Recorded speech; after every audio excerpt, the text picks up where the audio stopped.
Hey everyone, I'm Monica from Greece. Get ready for a tale so twisted, it'll make Snow White's stepmother look like a fairy godmother. But before we dive in, don't forget to like and subscribe. I had the most loving parents ever. Mom was an event planner and Dad was a firefighter, a real-life superhero. But when I was 5, tragedy hit. Mom was taken from us in a car accident. It was heartbreaking, but Dad was incredible. He'd always wipe my tears. Mom will always be a part of us. Dad would always tell me awesome stories about Mom. So there we were, stuck in endless lines at the amusement park when suddenly Mom decided to start a conga line. Dad and I grew super close, and the fire station became my second home. Imagine being a kid surrounded by firefighters. It was like living in an action movie. I even had my own mini uniform.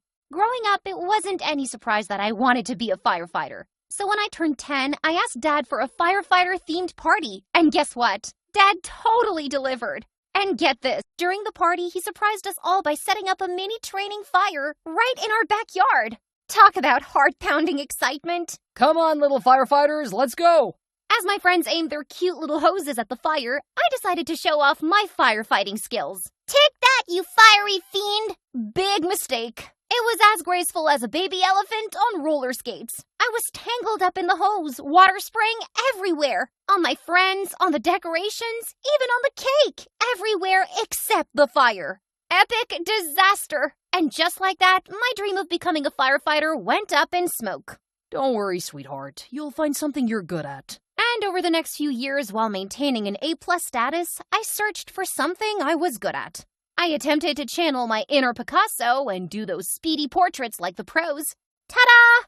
But my sketches turned out more like potatoes with bad haircuts. Then I thought I'd dazzle everyone as a magician. But my only trick was making the snacks vanish faster than you could say abracadabra. When I was 14, Dad roped me into helping with a surprise birthday at the fire station. And who knew? I rocked at party planning.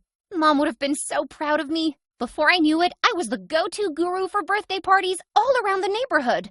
This one time, I was setting up for Mrs. Johnson's 70th birthday party, feeling like the ultimate party planner. Then, boom, the DJ bails. I'm hitting up every DJ in town, but it's like they all vanished into thin air. I'm brainstorming like a mad scientist, and then it hits me like a bolt of lightning. I call Dad. Turns out the firefighters have their very own DJ system for charity gigs.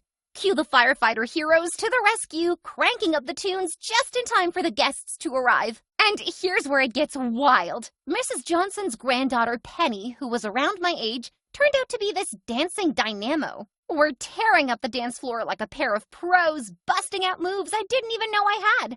Most epic party ever. From that day forward, Penny and I were inseparable, joined at the hip. And you won't believe it. Over time, even her mom and my dad hit it off big time. Like super close. So close that when I turned 16, they dropped the bombshell. They were getting married. It was like living in a boot camp. One evening, I finally mustered up the courage to talk to Dad. Dad, don't you think Vivian's rules are a bit too much? It's like she's running a military academy. Dad looked at me, his expression serious but gentle. Monica, I know it's an adjustment, but Vivian is just trying to bring some order to our lives. Give it some time, okay? I figured I'd give Dad's advice a shot and just go with the flow. Surprisingly, it wasn't as bad as I thought. Sure, there were a ton of rules, but they weren't all terrible. And you know what? Once I started following them, Vivian and I actually got along pretty well, which made Dad super happy. One time, I was studying for a big math test when Dad waltzed into my room with chocolate chip cookies. As we ate and he helped me study, Penny came in and joined in. After Dad left, Penny turned to me. You're so lucky that you have such an amazing dad. Yeah, he's the best. But as the days went by, weird things started happening, and it seemed like I was always in the middle of it. This one time after school, I was walking home with Matt, a super cute boy from my class. Just then I stumbled, and Matt caught me by my waist. The worst possible time ever! Suddenly, a car screeched to a halt right next to us, and Vivian jumped out of the car and started yelling. No boys until after high school! I was so embarrassed. I wanted to crawl into a hole and disappear. She dragged me into the car while Matt stood there, staring at me like I was an alien. Dad gave me a lecture about focusing on studies all the way home. As for Matt, I avoided him like the plague after that, too mortified to face him again.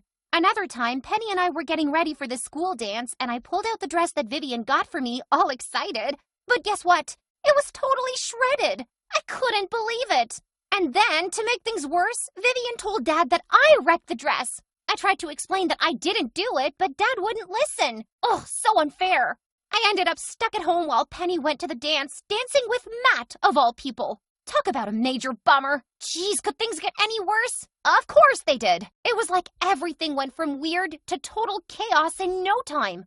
First, money started disappearing. Then Vivian accused me of stealing it. And just when I thought things couldn't get weirder, Dad's keys magically end up in my dresser, ruining his date night with Vivian. I felt like I was constantly dodging accusations, like I was trapped in some crazy detective movie where I was the prime suspect. And to top it off, Dad wasn't backing me up at all. I am so disappointed in you, Monica. My grades went from A+ to barely scrapping C's. And as for planning those epic birthday bashes, that spark was long gone. My peaceful paradise was turned into a chaotic nightmare in the blink of an eye. I had this gut feeling that Vivian was trying to turn Dad against me. Maybe she thought if Dad thought I was a brat, he'd ship me off to boarding school and she would get Dad all to herself. I've watched all those Purple Diary videos. I know it could happen. But then one night, I was stuck studying by flashlight because Vivian had this ridiculous lights-out rule by 10 p.m. As I was trying to focus, I heard these weird noises coming from outside my window. When I peeked out, I saw someone spray painting something on the wall. Hey, what are you doing? I scrambled out the window, only to watch the person flee, leaving the spray paint behind. Of course, it was my bad luck that I picked it up just as Dad and Vivian stepped outside. Vivian's face crumpled in tears as she glanced at the wall, then at me, before running inside. Panic shot through me as I finally looked at the graffiti scrawled on the wall, and my heart sank as I read the words. Vivian is like the reigning champion of awful stepmothers. Dad's silence spoke volumes, his eyes mirroring the disappointment that pierced through me like shards of glass. Inside, I found him attempting to console Vivian, who was hurriedly packing her suitcase. I can't stay here anymore. Maybe we rushed into things. Vivian, you can't leave. I didn't do it, I swear. Please believe me. I pleaded desperately, but Dad's response was a simple, Monica, we'll talk about this tomorrow, okay? It's late. Feeling utterly defeated, I trudged back to my room, my mind swirling with confusion. If Vivian was trying to get rid of me, why would she write something incriminating about herself before deciding to leave? As if on cue, my eyes caught sight of a suspicious stain on the floor outside Penny's door. Wait, is that paint? My heart racing, I pushed open Penny's door, and when I realized she wasn't there, I began searching for any evidence that could clear my name. Paint in front of her door wasn't a coincidence, but what I discovered inside was 1,000 times worse than I could have imagined. Under her pillow was a journal. Penny's journal. As I read, my stomach twisted in knots. I didn't have an evil stepmother after all. I had an evil stepsister. Suddenly, I was tackled to the ground, the breath knocked out of me. Penny's eyes were blazing, her face red with fury. She ripped the journal from my hands and stood up. I scrambled to my feet, my shock turning to anger, ready to confront her. What the heck, Penny? You're the one behind everything? A wicked smile twisted on Penny's lips. Yes. It took you long enough to realize, you loser. Penny was my best friend, the one person I thought I could trust no matter what. The pain of her betrayal hit me like a punch in the gut, making me feel sick inside. Penny, I thought we were friends. Why would you do all these things to me? To our family? Why shouldn't I? My dad left me, and seeing how your dad adores you, I got jealous. So, why not ruin your bond with your dad and wreck our parents' marriage? It's like killing two birds with one stone, right? My mom's all I've got, and you and your dad can't take her away from me. Penny spoke with such venom in her voice that I didn't even recognize her voice. We don't want to take your mom away. You liar! You think you and your dad can just come in and take my mom away? Not happening. I've wrecked all her past relationships, and I'll do the same to this one. There was a gasp by the door, and we turned to see Vivian standing there, her face full of shock and pain. Penny, sweetheart, what are you saying? I'm right here, and nobody is trying to take me away from you. Dad got this new job, met all these new people, and then he just left. And now you're married. It's only a matter of time before you leave and forget about me too. Oh, Penny, sweetie, I understand why you might feel that way, but I want you to know that I'm not going anywhere. I love you more than anything in this world, and nothing could ever change that. Vivian pulled Penny into a tight hug, but Penny pushed her away, and Vivian accidentally knocked her head on the edge of the dresser and collapsed to the floor unconscious. Panicked, Dad called for an ambulance, and within moments, Vivian was rushed to the hospital. As for Penny, social services took her to a home for troubled girls. Sitting anxiously by Vivian's bedside, Dad reached for my hand. Sweetheart, I'm sorry for everything. I should have believed you. Can you forgive me? Tears welled up in my eyes as I squeezed his hand. Of course, Dad. Just promise me we'll have better communication from now on, and you'll trust me. I promise, sweetheart. Just then, Vivian stirred, her voice trembling as she spoke. Monica, I'd like to apologize for how I've treated you and for everything Penny did. I never expected. Her words trailed off as tears streamed down her face. It's okay, Vivian.